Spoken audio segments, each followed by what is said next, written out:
So ಇದೀಗ ಬರ್ತಾ ಇರುವಂತಹ ಮಾಹಿತಿಯ ಪ್ರಕಾರ ಮೊದಲನೆಯ ಪ್ರಕರಣ ಏನು ರೇವಣ್ಣ ಅವರ ಮೇಲಿತ್ತು. ಅವರ ಜಾಮೀನೀಗ ಮಧ್ಯಂತರ ಜಾಮೀನು ಸಿಕ್ಕಿದೆ. ಲೈಂಗಿಕ ದೌರ್ಜನ್ಯ ಕೇಸ್ನಲ್ಲಿ, ಹೊಳೆನರಸೀಪುರ ಲೈಂಗಿಕ ದೌರ್ಜನ್ಯ ಕೇಸ್ನಲ್ಲಿ ಜಾಮೀನು ಸಿಕ್ಕಿದೆ.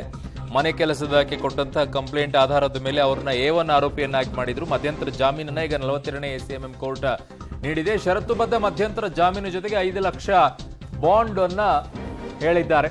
ಸೊ ಎಲ್ಲ ಷರತ್ತುಗಳು ಕೂಡ ಇದೆ. ಶ್ಯೂರಿಟಿಯನ್ನು ಕೂಡ ಕೊಡಬೇಕಾಗುತ್ತೆ. ಇಬ್ಬರ ಶ್ಯೂರಿಟಿ ಇರಬಹುದು ಅಥವಾ 3 ಜನ, ಗೊತ್ತಿಲ್ಲ. ಇಬ್ಬರು ಇರುತ್ತೆ ಸಾಮಾನ್ಯವಾಗಿ. ಹೊಳೆನರಸೀಪುರ ಲೈಂಗಿಕ ದೌರ್ಜನ್ಯ ಪ್ರಕರಣ ಏನಿದೆ, ಮೊದಲನೇ ಕೇಸ್ ವಿರುದ್ಧ ದಾಖಲಾಗಿತ್ತು. ಅದರಲ್ಲಿ A1 ಆರೋಪಿಯಾಗಿ ರೇವಣ್ಣ ಅವರಿದ್ದು, A2 ಆರೋಪಿಯಾಗಿ ಪ್ರಜ್ವಲ್ ಇದ್ದಿದ್ದು. ಸೊ ಇವರ ಮೇಲೆಯೂ ಕೂಡ ಆರೋಪ ಇದ್ದಿದ್ದು ಲೈಂಗಿಕ ದೌರ್ಜನ್ಯವನ್ನು ಎಸಗಿದ್ದಾರೆ ಅಂತ ಮನೆ ಕೆಲಸದಕ್ಕೆ ಈ ಕಂಪ್ಲೇಂಟ್ ಅನ್ನ ಕೊಟ್ಟಿದ್ದು. ಸೊ ಹಾಗಾಗಿ ಈಗ ಆ ಪ್ರಕರಣದಲ್ಲಿ ಜಾಮೀನಿಗೆ ಅರ್ಜಿಯನ್ನು ಸಲ್ಲಿಸಿದ್ರು. ಆ ಜಾಮೀನಿನ ವಿಚಾರಣೆ ಇವತ್ತು ಸುದೀರ್ಘವಾಗಿ ನಡೀತು. ಆದೇಶವನ್ನ ಕಾಯ್ದಿರಿಸಿದ್ರು. ಈಗ ಆದೇಶ ಬರ್ತಾ ಇದೆ. ಅವರಿಗೆ ಷರತ್ತುಬದ್ಧ ಮಧ್ಯಂತರ ಜಾಮೀನು ಸಿಗ್ತಾ ಇದೆ. ನನ್ನ ಸಹೋದ್ಯೋಗಿ ಈಗ ಕ್ರೈಮ್ ಬ್ಯೂರೋ ಹೆಡ್ ಆಗಿರುವಂತಹ ಮುರಳೀಧರ್ ನನ್ನ ಸಂಪರ್ಕದಲ್ಲಿದ್ದಾರೆ. ಮುರಳೀಧರ್, ಏನ್ ಬರ್ತಾ ಇದೆ ಅಪ್ಡೇಟ್ಸ್?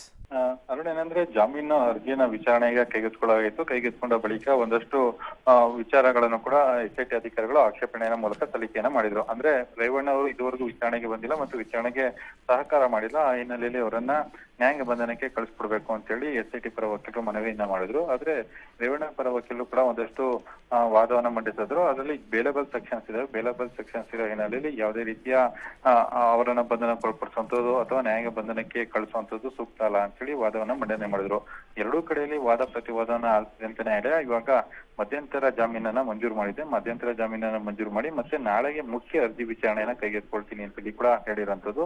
5 ಲಕ್ಷ ಬಾಂಡ್ ನ ಜೊತೆಗೆ ಮಧ್ಯಂತರ ಜಾಮೀನು ಈಗ ಮಂಜೂರಾಗಿರುವಂತದ್ದು. ನಾಳೆ ಮಧ್ಯಾಹ್ನ ಮತ್ತೆ 3 ಗಂಟೆಗೆ ಮುಖ್ಯ ಅರ್ಜಿ ವಿಚಾರಣೆಗೆ ಬರ್ತಾ ಇರೋಂಥದ್ದು. ಅರುಣ್, ಓಕೆ ಮುರಳೀಧರ್, ನಿಮ್ಮೆಲ್ಲ ಮಾಹಿತಿಗೆ ಧನ್ಯವಾದಗಳು. ಸೊ ಈಗ ಷರತ್ತುಬದ್ಧ ಜಾಮೀನು ಮಂಜೂರಾಗಿದೆ.